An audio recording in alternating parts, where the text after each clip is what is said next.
Ang nag-iisang Di Manwa, Tagalog Recap. Sa isang ganap na ibang dimensyon, may tinig na maririnig na nagsasabing, ang kamatayan ay madalas na ikinukumpara sa pagkalimot sa pagtulog, kung paanong ang katawan na nababalot ng pagod ay napapawi mula sa bigat ng araw-araw na pamumuhay, marahil ay ganito rin ang iniisip tungkol sa katawan na nababalot ng buhay, na ito ay napapalaya mula sa karma nito. Sa sandaling yun, dahan-dahang iminulat ng mangkukulam na may pulang buhok ang kanyang mga mata. Lamingga-lingga ang kanyang paningin sa kakaibang lugar na nakapaligid sa kanya. Kung saan hindi mabilang na mga kahong kahawig ng kabaong ang lumulutang sa walang katapusang espasyo. Nalilito siyang nagmasid sa paligid bago bumulong, "Nasaan ako?" Mahinahong sumagot ang misteryosong tinig, "Nagising ka na." Ito ang lugar sa kabila ng mundo kung saan dumarating ang mga kaluluwa, ang afterlife. Nakatayo roon si Klein sa dati niyang anyo, at siya pala ang tinig na nagsasalita sa kanya sa buong panahon. Agad na napakunot noo ang mangkukulam na may pulang buhok at sumigaw. "Afterlife, tigilan mo ang kalokohan na yan at ilabas mo ako rito ngayon din." Hawak ang kanyang sandata habang nakatayo sa gitna ng mga lumulutang na kabaong, tinignan siya ni Klein ng may malamig na ekspresyon. Ang pagsasabing gusto mong umalis ay nangangahulugang hindi mo pa rin nauunawaan ang sitwasyon. Kaya, magsisimula na ba tayo? Ang paghatol sa iyong mga kasalanan. Nang marinig niya ang mga salitang yon, lubusang nagbago ang ekspresyon ng mangkukulam. Nawala ang kanyang kumpiyansa at nagsimulang kumalat ang takot sa kanyang mukha. Sa pangalan ni Archimond, at sa oras na marinig niya ang pangalang yon, napakaraming kaisipan ang nagsimulang magtakbuhan sa kanyang isip. Ang paghatol sa aking mga kasalanan. Hindi, Archimond ang sinabi niya. Kilala ni Phil ang pangalang yon. Isa iyong pangalang nakatala sa buong kasaysayan at kinatatakutan ng mga salinlahi. Ang pangalang lumitaw sa mga sinaunang aklat ng necromancers. Ang pangalan ng isang sakunang minsang yumanig sa buong kontinente. Ang monarkang lumikha ng isang hukbo ng kamatayan na walang kapantay. Ang diablo ng kontinente. Ang simula at wakas ng lahat ng necromancy. Ang kumontrol sa 10 milyong undead. Ang hari ng mga necromancer. Hanggang ngayon, sapat na ang simpleng pagbanggit sa maalamat na katauhang yun upang magdulot ng sindak sa puso ng sinumang tunay na nakauunawa sa kahulugan ng pangalang yun.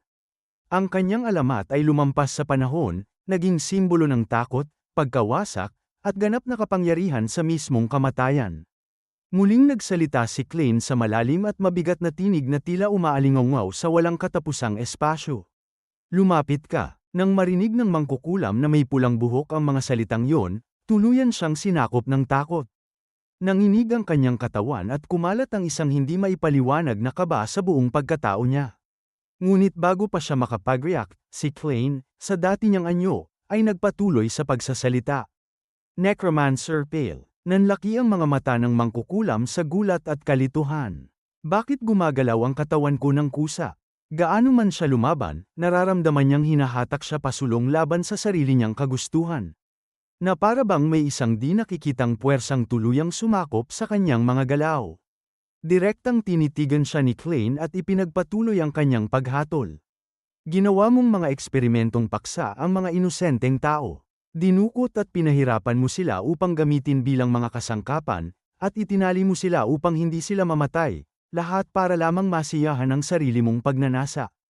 Bawat salitang binitiwan niya ay tila blade na mas lalong bumaon sa isipan ng mangkukulam.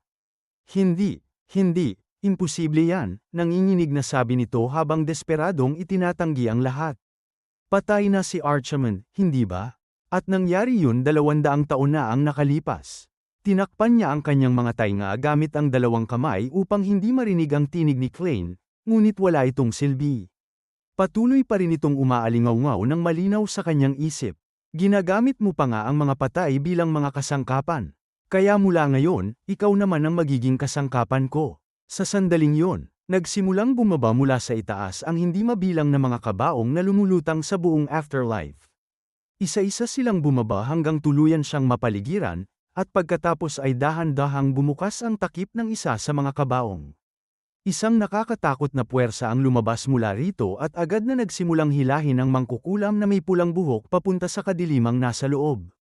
Desperado siyang nagpumiglas habang sumisigaw na itigil ang lahat. Sandali, tigilan mo ito. Ano ba talaga ang ibig sabihin ng lahat ng ito? Bakit ako magiging kasangkapan mo? Ngunit walang dumating na sagot. Lalo lamang lumakas ang paghila hanggang sa tuluyan siyang matangay papasok sa kabaong. Sa wakas, marahas na sumara ang takip nito. Umalingaw-ngaw ang tunog sa buong walang katapusang afterlife, na para bang yun ang huling hatol sa isang kaluluwang na hatulan na. Pagkatapos, muling nagsalita ang misteryosong tinig sa huling pagkakataon. Natatakot ka bang mamatay? Kung ganoon, huwag kang mag-alala. Magkikita tayong muli sa lalong madaling panahon.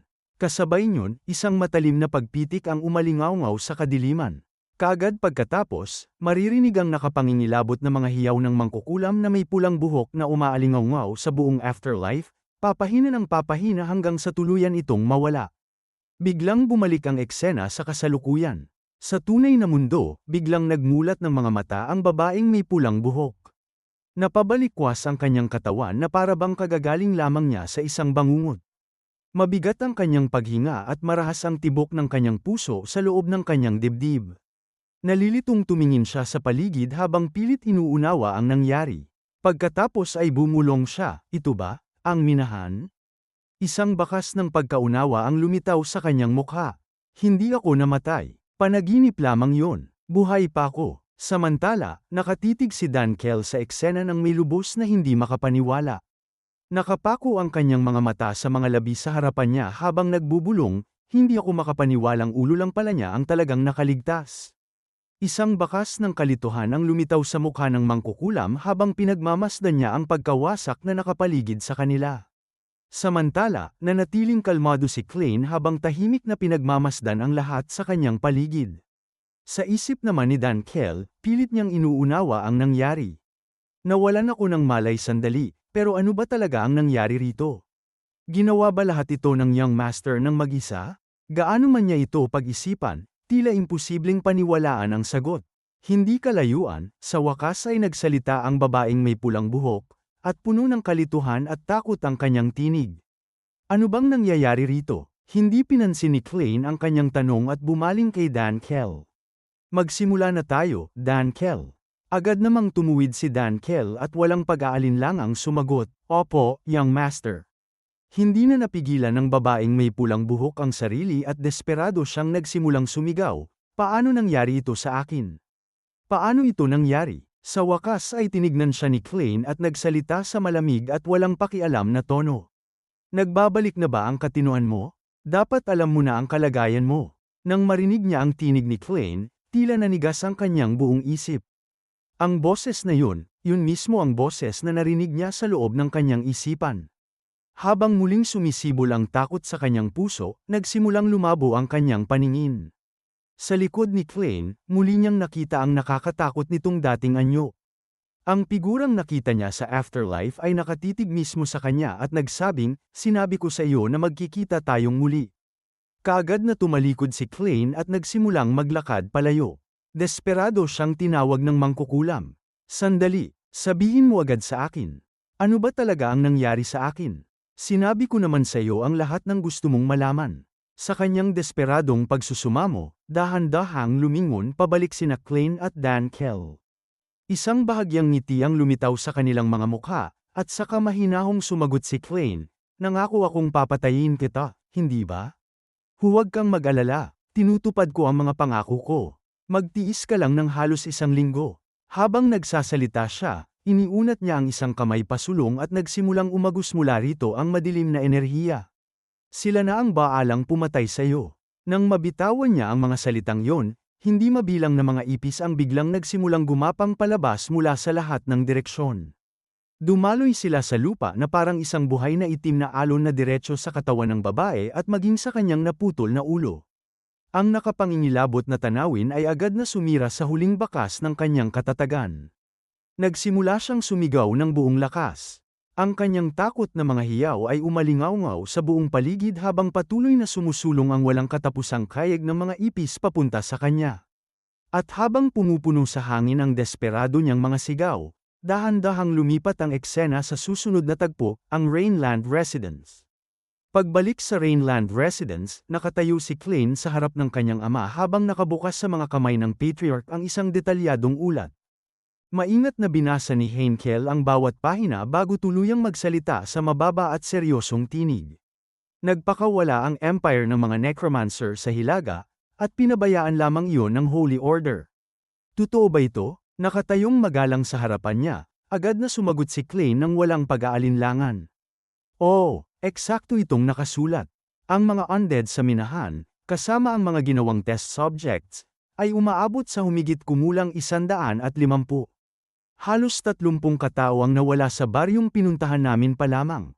Kaya malamang na mas malala pa ito sa ibang lugar. Bukod pa rito, ang mga maharlikang dapat sana'y lumulutas sa problemang ito ay abala sa pag-aagawan ng kapangyarihang pampulitika. Sandaling binalot ng katahimikan ang silid habang inuunawa ng kanyang ama ang bigat ng sitwasyon. Pagkatapos ay tumingin ito sa kanyang mayordomo. Berkman, ipadala ang night order sa mga lugar na binanggit ni Klein. Agad na yumuko ang mayordomo. Opo, sir. Magpapadala rin po ba ako ng kahilingan para sa mga karagdagang puwersa mula sa hangganan? Padalhan mo sila ng liham. Mas mabuti na yon kaysa wala tayong gawin. Matapos ibigay ang kanyang mga utos, muling tumingin si Heinkel kay Klein, at sa unang pagkakataon ay may bahid ng pag-aproba sa kanyang mga mata. Malaki ang nagawa mong serbisyo, Klein. Nang marinig yun, mahinahong umiling si Klein. Nagkataon lamang yon. Kung hindi dahil kay Dankel, namatay na sana ako roon. Sa naisip niya, habang lalong lumalala ang sitwasyon, napagdesisyonan naming manahimik muna tungkol sa necromancy. Siyempre, iyon ay kung pananatilihing lihim ni Dankel ang lahat. Tahimik na nakinig ang kanyang ama bago inabot ang isang maliit na bagay mula sa kanyang mesa. Iniabot niya yun kay Klein. Itago mo ito. Orihinal na plano kong bigyan ka pa ng ilang misyon. Ngunit mukhang hindi na yun kinakailangan. Ito ang badge ng isang kabalyero ng Rainland. Sa ngayon, magsisimula ka bilang isang apprentice knight. Kung pagbabatayan ang mga nagawa mo, marahil ay hindi pa ito sapat. Magalang na tinanggap ni Klein ang badge. Sobra-sobra na ito. Ilang sandali siyang tinitigan ni Heinkel bago bahagyang tumango. Naiintindihan ko. Tiyak na pagod ka na, magpahinga ka na. Magalang na yumuko si Klein. Salamat, Father. Pagkasabi niyon, tumalikod siya at lumabas ng silid. Sa sandaling magsara ang pinto, saka lamang muling nagsalita ang mayordomo. Sa isang masikip na lugar, hinarap niya ang mahigit 70 ordinaryong undead, isang giant-type undead, at maging isang armadong necromancer. Kahit pa isaalang-alang ang lakas sa labanan ni Commander Dankel. Ngunit bago pa niya matapos ang kanyang sasabihin, pinutol siya ni Heinkel. Magpadala ka ng liham sa kapatid ko. Napakurap ang mayordomo sa gulat. Paumanhin po, ngunit siya ay.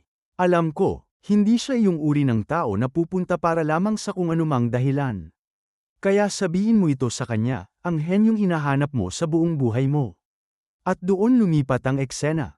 Masiglang kapaligiran ang bumalot sa paligid habang dahan-dahang naglalakad si Klein sa loob ng bakuran.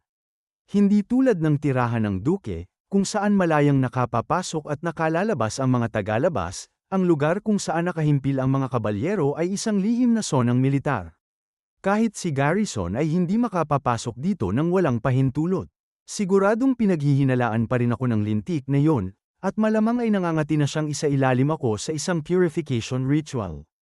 Sayang naman, hindi mo na ako muling makikita. Bahagyang tumigas ang kanyang ekspresyon habang bumabalik sa kanyang isip ang mga lumang alaala.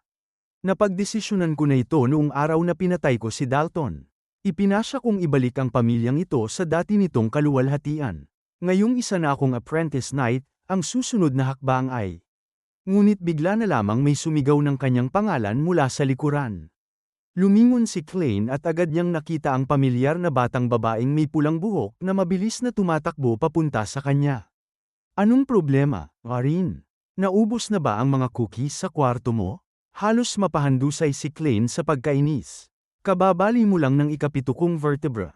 Naiiritang sagot ni Arin, talaga bang iniisip mo na cookies lang ang tanging pinapahalagahan ko, young master? Ganap na hindi naunawaan ang punto niya. Casual na sumagot si Klein, ewan ko. Pumunta ka na lang sa kusina at humingi pa. Napatingin si Arin sa kanya nang hindi makapaniwala bago dali-daling ibinulalas ang totoong dahilan ng kanyang pagpunta. Nandito ngayon si Priest Garrison. Sa sandaling marinig ni Klein ang mga salitang yon. Bumuhos sa kanyang isip ang lahat ng masasakit na alaala at hindi ka nais-nais na mga karanasang konektado kay Garrison. Bago pa siya makapag-react, isa pang boses ang biglang narinig mula sa kanyang likuran. Naging maayos ba ang misyon mo? Kanina pa kita hinihintay, young Master Klein Rainland. Dahan-dahan siyang lumingon, at nakatayo roon si Garrison na may karaniwan nitong kalmadong ngiti. Nauna nang dumating ang pari kaysa sa kanya, at ngayon, magsisimula na ang kanilang hindi maiiwasang pagkikita.